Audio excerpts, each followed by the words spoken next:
कदलीगढ़ PM Shri उच्च माध्यमिक विद्यालय ने पालन होचे वन महोत्सव। इटा पालन करुचन रेढ़ाकुल बनखंडर बड़भाल रेंज तरफ पालन करा जाउछे। मोर संगे अछन बड़भाल रेंज अधिकारी अछन तांको सहित आलोचना करमा केनताकरी आज जेन पालन करा गला काना कहूजन ताको नै। आमे साइट सिलेक्शन करथिलु कदलीगढ़ हाई स्कूल को आमर +2 कॉलेज जो अच्छे 11th and 12th पिला मानको नहीं किना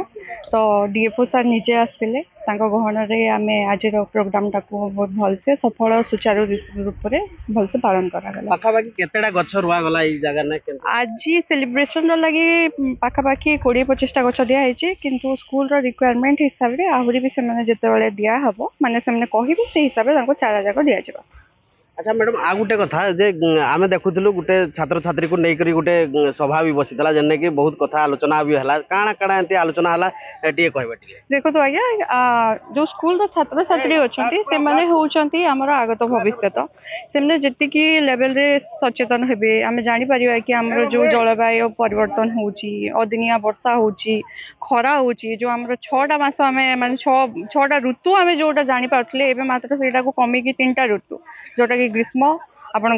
वर्षा आ शीत रे ही सीमित हो जाए तो से जिनस को केमती कि पुणी से 6टा को फेरी पार आमर जैविक वायुमंडल अच्छी कि आम जो परिवेश अच्छी ताकू जब आम सुधारी पार आटा केमती सुधारी पार आम गछ रहीकिना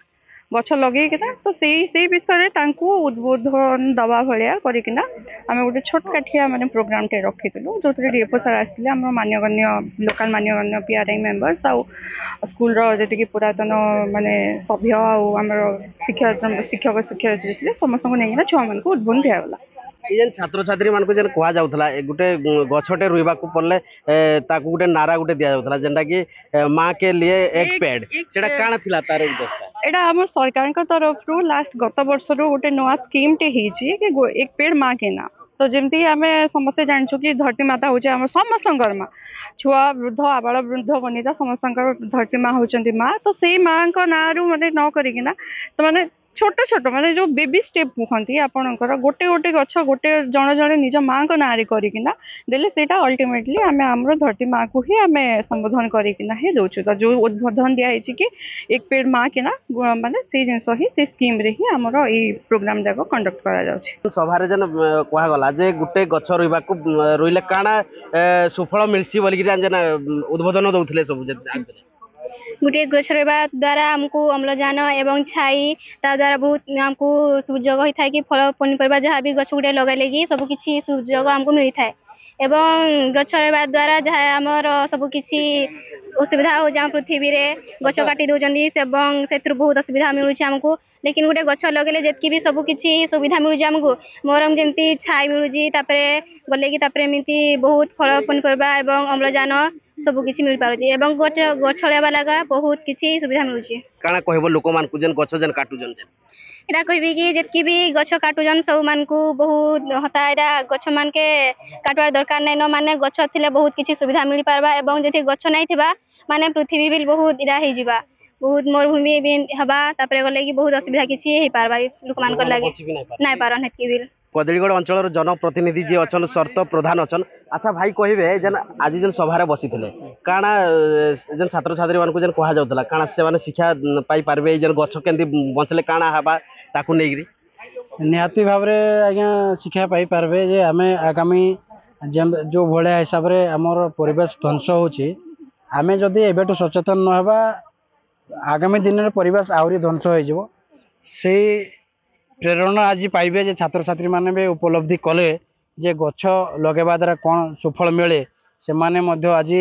आमर डीएफओ निजे थिले डीएफओ मध्य तांको परामर्श देले आमे भी मध्य परामर्श देलु जे किछि न होले भी प्रति वर्ष गोटे गोटे गछ लगांतु लगेले निश्चित भाबे आमर सुंदर परिवेश हेबो आमे सुंदर रे बंची परिबा सेते लागि समस्त को आज आह्वान हला जे किछि न होले कम से कम गोटे गोटे गछ लगांतु बोलिबे। एई हमर Kadaligarh higher secondary school government higher secondary school Kadaligarh PM Shri college तरफ जो सामाजिक वनीकरण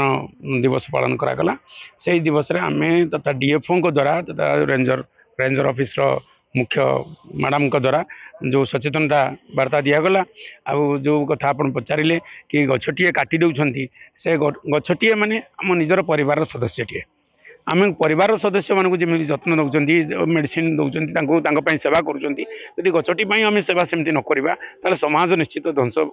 स्तूप पलटिज ग्लोबल वार्मिंग कारण आम जो गछ कटि जाऊँगी तार ग्लोबल वार्मिंग मुख्य कारण गछ काटी जाऊँगी गछ काटिदेवर यो ग्लोबल वार्मिंगटा देखा जाऊँगी अर्थात आम 6टी ऋतु अनुभव कर पारना 3टी ऋतु केवल अनुभव करुँच धीरे धीरे जदि एमती गछ आम काटी चलवा ताले गोटे ऋतु अनुभव करवा जे मैडम मैंने कहले